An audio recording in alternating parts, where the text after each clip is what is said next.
दोस्तों नमस्कार।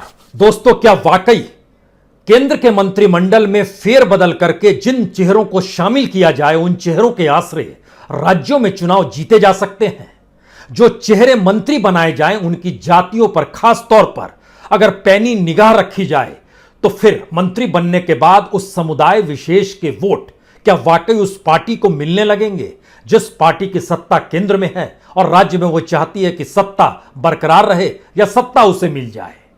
या फिर इस देश के भीतर में जब मुश्किल हालात से देश लगातार गुजर रहा है और इस गुजरती हुई परिस्थितियों के बीच लोगों के सामने ऐसे बहुत सारे सवाल जिंदगी जीने के दौर को लेकर रहे, तो क्या तमाम मंत्रालयों के मंत्रियों को हटाकर यह संदेश दिया जा सकता है कि देखिए, आपके मुश्किल परिस्थितियों को लाने वाले मंत्रियों को हमने हटा दिया, कुछ नए चेहरे शामिल कर लिए, जो गठबंधन के सहयोगी दल हैं, छोटे छोटे दल हैं, उनको भी मंत्री बना दिया।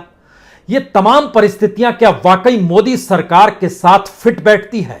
खास तौर से तब जब बीते 7 बरस की हकीकत यही है, इस देश के भीतर में सिर्फ एक ही आवाज सुनाई देती है और आप मंत्रिमंडल में किसी भी मंत्री का नाम जानने की कोशिश नहीं करते हैं। किसी भी मंत्रालय से जुड़ा हुआ कोई भी बड़ा निर्णय जब लिया जाता है तो उसका ऐलान इस देश के प्रधानमंत्री ही करते हैं। तो क्या यह माना जाए कि ताकत जिनके पास है वह जिम्मेदारी लेने से घबराते हैं और जिम्मेदारी देने की फौज अब 77 की हो गई है, लेकिन ताकत सिर्फ 1.5 मंत्रियों में सिमटी हुई है। एक देश के प्रधानमंत्री नरेंद्र मोदी और आधे देश के गृह मंत्री अमित शाह। इसके बाद क्या आप गिनती भूल जाएंगे या फिर गिनना शुरू करेंगे कि दरअसल जितना बड़ी लोकसभा होती है उसके 15% लोगों को आप मंत्री बना सकते हैं, तो उस लिहाज से लगभग आंकड़े 81 के बैठते हैं और आज 77 को जिम्मेदारी दे दी गई, यानी 77 विभाग इस देश के भीतर में काम करेंगे। यानी कैबिनेट स्तर के मंत्री स्वतंत्र प्रभार संभाले हुए और कैबिनेट के मातहत काम करने वाले राज्य मंत्रियों की समूची फौज 77 लोगों की। इन 77 लोगों के कच्चे चिट्ठे पर आज हम नहीं जाएंगे, लेकिन समझना आज इस बात को लेकर है, जिन मंत्रियों को हटाया गया और जो मीडिया के भीतर चर्चाओं में, बौद्धिक जगत में जो चर्चा चल निकली, उसमें क्या किसी ने भी नाम लिया बीते 1.5 बरस के भीतर इस देश में सबसे बड़ी जिम्मेदारी किसकी थी और उसने जिम्मेदारी अगर नहीं निभाई तो उसे हटाया क्यों नहीं गया? गृहमंत्री, देश के गृहमंत्री अमित शाह, इनकी जिम्मेदारी इस महामारी के दौर में क्या थी और वो क्या वाकई नजर आ रहे थे? यह हर कोई जानता है कि इस देश के हेल्थ मिनिस्टर फेल हो गए, डॉक्टर हर्षवर्धन से इस्तीफा ले लिया गया। यह हर कोई जानता है कि राष्ट्रीय अंतर्राष्ट्रीय तौर पर इस देश ने कानूनी पचड़ों में फंसकर जिस तरीके से ट्विटर का जिक्र हो या देश के भीतर जो भी कानून काम कर रहा हो, चाहे वो यूएपीए क्यों ना हो, उसके मद्देनजर इस देश के कानून मंत्री की छुट्टी कर दी गई क्या? और इस देश की मीडिया को जिस रूप में संभालना था उसमें सूचना प्रसारण मंत्री क्या वाकई केंद्रीय मंत्री रहते हुए फेल हो गए? तो प्रकाश जावड़ेकर की भी छुट्टी कर दी गई और इस दौर में सारे शिक्षण संस्थान ठप पड़े हैं। कोई विजन काम नहीं कर पा रहा है कि आखिर इस देश के छात्रों की शिक्षा का आने वाले वक्त में क्या होगा। तो क्या यह माना जाए कि इसीलिए शिक्षा मंत्री निशंक की भी छुट्टी कर दी गई? यानी दर्जन भर मंत्रियों की छुट्टी का आधार क्या है और लगभग 33 नए चेहरों को मंत्रिमंडल में लाने की वजह क्या है? और उसमें से आधे दर्जन जो पुराने स्टेट मिनिस्टर्स थे, स्वतंत्र प्रभार संभाले हुए थे, उनको प्रमोशन देने का मतलब क्या है? ये सारे सवाल हर जहन में आने चाहिए, खास तौर से तब जब राज्यों के चुनाव पर दृष्टिबोध इस देश के केंद्रीय मंत्रिमंडल का हो, खास तौर से तब जब यह दिखाया जा रहा हो कि दरअसल मंत्रिमंडल का मतलब इस देश को संभालना होता है, लेकिन औपचारिक नहीं, अनौपचारिक तौर पर भी इस देश के भीतर जब मैसेज यह दिया जाता हो कि हम बहुत कठोर हैं और कठोर निर्णय लेंगे, तो हमें लगता है आज चंद दस्तावेजों को आप टटोलिए और समझने की कोशिश कीजिए, क्योंकि इस दौर के भीतर में एमएसएमई, एजुकेशन, हेल्थ, फाइनेंस यानी पूरी तरीके से बैंक, कॉरपोरेट का दिवालिया होना, इंडस्ट्री को लेकर नो प्रोडक्शन की स्थिति में आ जाना और इस देश के भीतर में गरीबों को रोजगार, मनरेगा से जुड़े हुए मजदूरों के सामने संकट भी, और साथ ही साथ डिग्रीधारी युवाओं की एक बड़ी फौज। तो क्या वाकई लेबर मिनिस्टर बदल दें, एम्प्लॉयमेंट मिनिस्टर बदल दें, एमएसएमई से जुड़ा हुआ मंत्री बदल डालें, उससे क्या वाकई जिम्मेदारी और पल्ला झाड़ने की परिस्थिति उभर कर आ जाएगी? हो सकता है आ रही हो, लेकिन अब तो 77 लोगों की जिम्मेदारी है। लेकिन पूरा देश जानता है कि ताकत दो ही हाथों में है, और यह भी हर कोई समझ रहा है। जब जातियों के समीकरण बैठ रहे हैं और राज्यों में जितनी संख्या जिस राज्य के मंत्रियों की है, उसमें आने वाले वक्त में उत्तर प्रदेश में चुनाव है तो 7 मंत्री वहां से हैं जो शपथ लेते हैं। गुजरात में भी अगले साल नवंबर में चुनाव होने हैं तो 5 मंत्री वहां के भी आ जाते हैं। नीतीश कुमार आंखें तरेर रहे हैं, वो एलजेपी तोड़ चुके हैं। उनका मैसेज बहुत साफ था इस बार कि हमारे अगर 4 सदस्यों को आपने जगह नहीं दी तो मुश्किल हो जाएगी।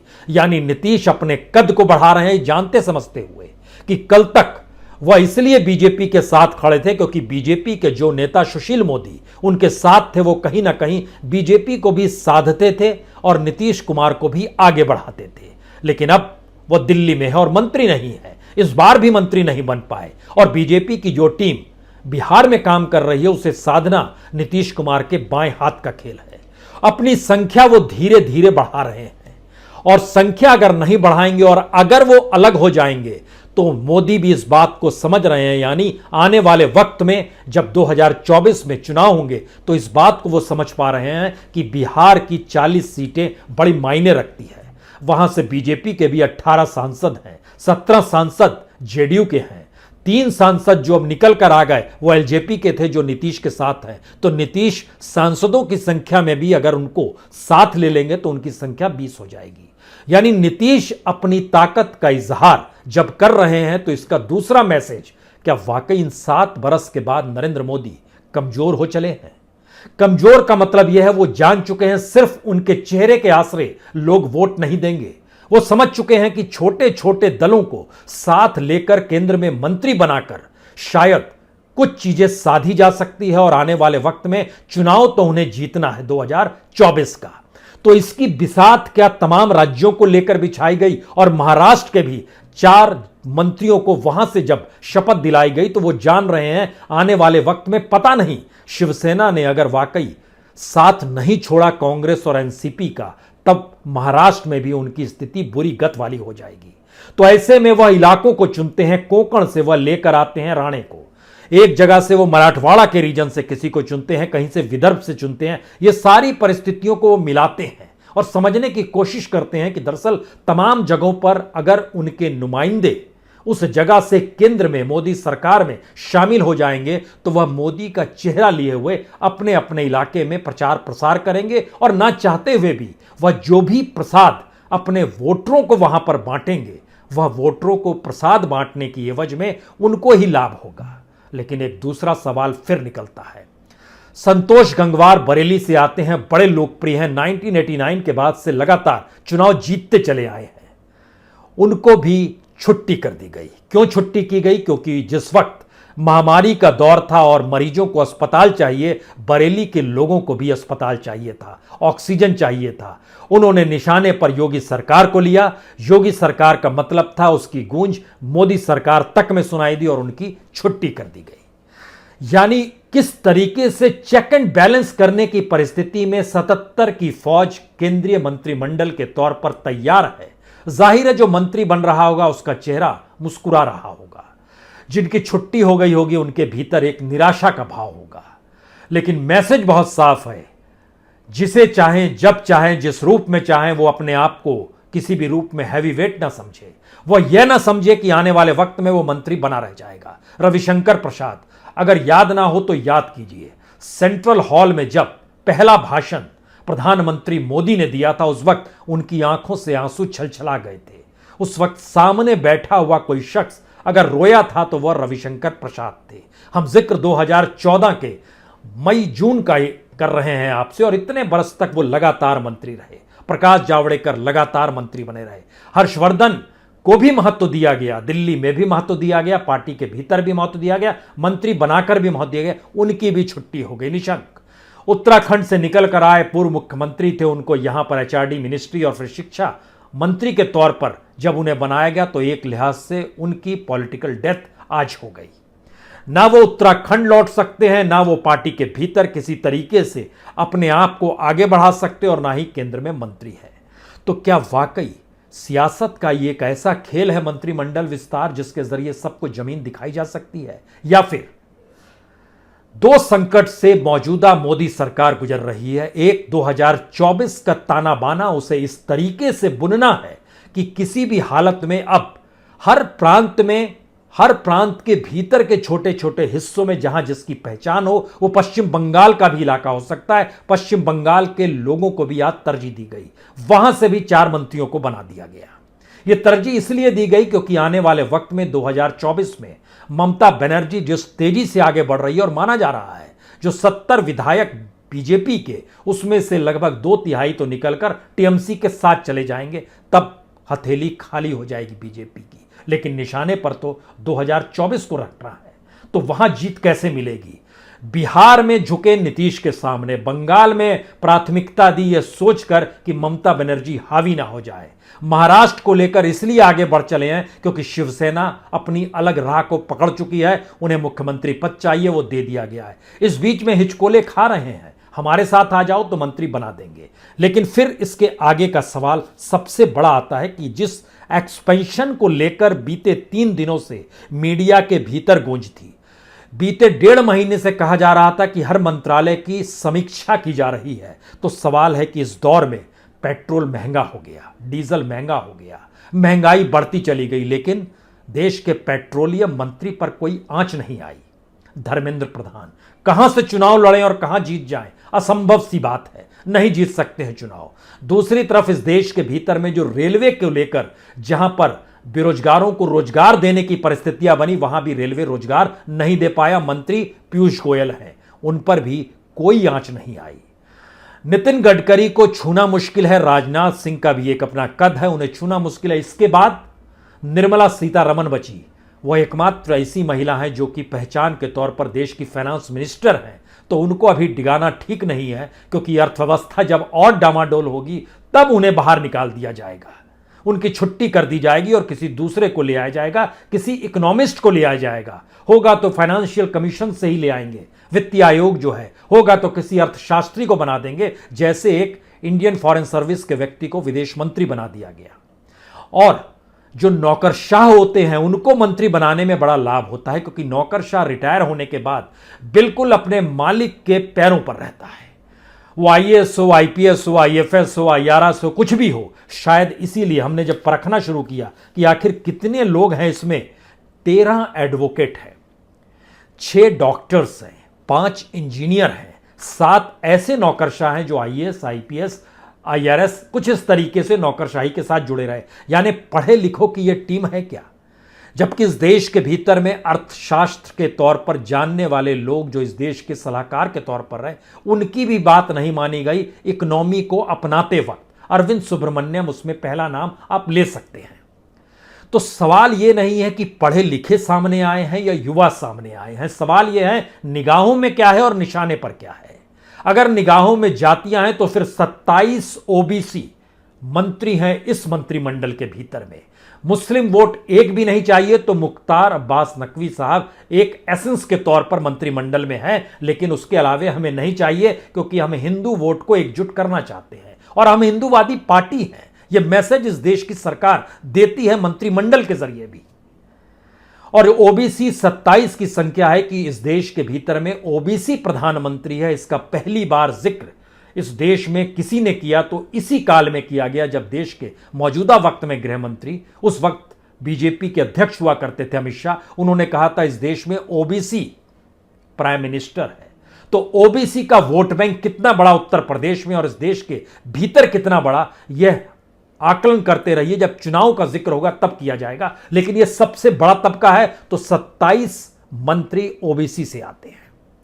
अब इसमें एससी, एसटी, अपर कास्ट मत घुसिए इसके भीतर में, वो तमाम सोशल इंजीनियरिंग में फंसते चले जाइएगा। सवाल सबसे बड़ा यह है कि आखिर इन राज्यों को साधने के लिए जिन्हें जिन्हें मंत्रिमंडल में शामिल किया गया, जिस समय देश के सामने सबसे ज्यादा मुश्किल हालात है, उस समय 1.5 महीने से क्या वाकई एवोल्यूशन चल रहा था अलग अलग मंत्रालयों का? और देश की इकोनॉमी जब ठप है तो देश के फाइनेंस मिनिस्टर पर कोई आंच क्यों नहीं आती है? बैंकों की स्थिति जब नाजुक है तो फाइनेंस से जुड़े हुए स्टेट मिनिस्टर पर भी आंच क्यों नहीं आती है? उसका प्रमोशन अनुराग ठाकुर का हो गया। जिनका प्रमोशन हुआ किस वजह से हुआ, तर्क ना खोजिए। जिनकी छुट्टी कर दी गई क्यों की गई, तर्क ना खोजिए। एक चीज जहन में रखिए कि इस देश के भीतर में प्राइम मिनिस्टर और होम मिनिस्टर के बाद तीसरा कोई नेता है ही नहीं जिसको मास लीडर के तौर पर स्थापित बीजेपी कर पाए, संघ उसको महत्ता दे पाए। इम्पॉसिबल है। और अगर कोई मास लीडर नहीं है तो अभी तक जो अपनी कॉन्स्टिट्यूंसी में भी चुनाव जीत कर आता था वह भी जीत पाने की स्थिति में होगा या नहीं होगा, और होगा तो किस पर निर्भर होगा, अब यह बताने की जरूरत नहीं है। यानी कभी भी मंत्रिमंडल के पत्ते फेंटते हुए किसी को भी दरकिनार किया जा सकता है। और मंत्रिमंडल के भीतर चाहे आपका पद हायरार्की के लिहाज से सबसे ऊपर क्यों ना हो, जैसे आज शपथ लेने वालों में उसकी लिस्ट हमारे पास आ गई, जो शपथ ले रहे थे उसकी हायरार्की में सबसे पहले नारायण राणे थे। नारायण राणे कोंकण से आते हैं। कोंकण में शिवसेना का प्रभाव है, बीजेपी वहां घुसना चाहती है, उनको महत्व दे दिया गया। सर्बानंद सोनोवाल दूसरे नंबर पर। असम की जो परिस्थिति है उसमें कांग्रेस से आए हुए व्यक्ति को फिलहाल मुख्यमंत्री बनाया गया और सोनोवाल अपने तौर पर हंसते मुस्कुराते हुए अपनी गद्दी उन्होंने सौंप दी हेमंत बिस्वाल को। उन्हें दूसरी जगह दी नहीं थी क्योंकि आने वाले वक्त में असम में भी तो लोकसभा के चुनाव होने हैं, कहीं फंस ना जाए मामला। तीसरे नंबर पर वीरेंद्र कुमार आए, टीकमगढ़ के हैं। इनको जगह दी गई थावरचंद गहलोत की जगह। यह कह और सोच कर दी गई कि दरअसल थावरचंद गहलोत से मध्य प्रदेश में जो साधनाता हो गया, अब उन्हें राज्यपाल बनाइए और वीरेंद्र कुमार को ले आइए जो कि टीकमगढ़ से आते हैं। उसके बाद ज्योतिरादित्य सिंधिया का नंबर आया, कांग्रेस से आए हुए हैं, और उनकी महत्ता उनको कौन सी रूप में दी जाए उसमें चौथे नंबर पर आज हायरार्की में थे, राज्यसभा से चुने गए हैं। उसके बाद आरसीपी सिंह यानी नीतीश के चाणक्य, जनता दल यूनाइटेड के अध्यक्ष, उनको मंत्री बनाया गया। अश्वनी वैष्णव जो कि वाजपेयी सरकार में अटल बिहारी वाजपेयी के निजी सचिव के तौर पर थे, राज्यसभा से आते हैं, उनको भी मंत्री बना दिया गया, वह भी कैबिनेट स्तर पर। पशुपति पारस, कुछ भी झगड़ा हो जाए किसी भी तौर पर, हनुमान बन चुके हों अपने तौर पर रामविलास पासवान के बेटे, लेकिन रामविलास पासवान के भाई के साथ अगर सांसदों की संख्या है तो हम उन्हें मंत्री बनाएंगे। चाहे रामविलास पासवान के बेटे चिराग कहते रहे हों कि हम तो मोदी के हनुमान हैं, फिलहाल कोई महत्ता नहीं है और सियासत साधने में कोई जरूरत नहीं है उस हनुमान की जो लंका में आग लगाने निकल पड़ा हो। आग कौन लगाएगा, बुझाएगा कौन, ये आने वाले वक्त में देखेंगे। लेकिन जनता दल यूनाइटेड यानी नीतीश कुमार की जिस चाल ने एलजेपी के भीतर लकीर खींच डाली, उसके लिए चेतावनी कहीं ना कहीं बीजेपी के लिए दिल्ली तक पहुंच गई, शायद इसीलिए।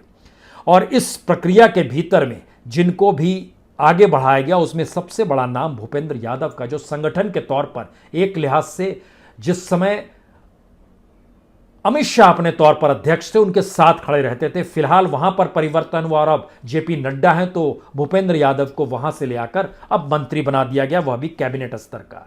यह एक लंबी फहरिस्त है जिसमें तमाम को बनाया गया, लेकिन उसके नीचे जब जाइएगा तो कई नाम आपके जहन में एक एक करके आएंगे। वो पंकज चौधरी का हो, अनुप्रिया पटेल का हो, अनुप्रिया पटेल भी मध्य प्रदेश उत्तर प्रदेश से, एसपी बघेल भी उत्तर प्रदेश से आते हैं। राजीव चंद्रशेखर का नाम भी आपके जहन में आना चाहिए।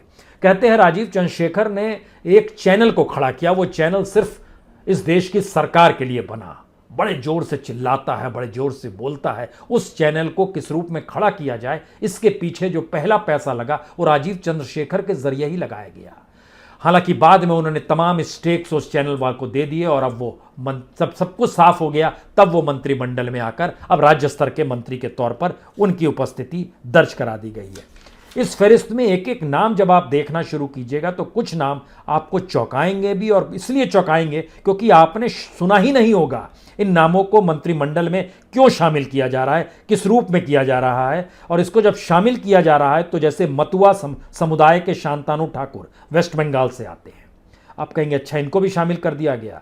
इसी तरीके से जॉन वर्ला वेस्ट पश्चिम बंगाल से आते हैं, यह वहां पर मिशन से जुड़े हुए हैं। रामकृष्ण मिशन से सुभाष सरकार पश्चिम बंगाल से जुड़े हुए हैं, इनको भी वहां पर ले आया गया। अलग अलग नाम है, लेकिन इन नामों के चक्कर में ना फंसिए। समझिए ये कि जब ताकत सिर्फ दो के पास है और इस देश की स्थितियों के भीतर सबसे बड़ा गुना इस देश की नीतियों की वजह से हुआ है, वह नीतियां जो पीएमओ में बनती है वह नीतियां जिसपे मोहर देश के प्रधानमंत्री की लगती है, वह नीतियां इस देश के भीतर में जिसे गृह मंत्रालय संभाले हुए है, और इस देश के भीतर में जो भी त्रासदी इस दौर में देखी गई उसकी जिम्मेदारी जिन पर होनी चाहिए उन पर नहीं है, क्योंकि वह ताकत के साथ है, यानी पावर उनके पास है लेकिन कोई रिस्पॉन्सिबिलिटी नहीं है।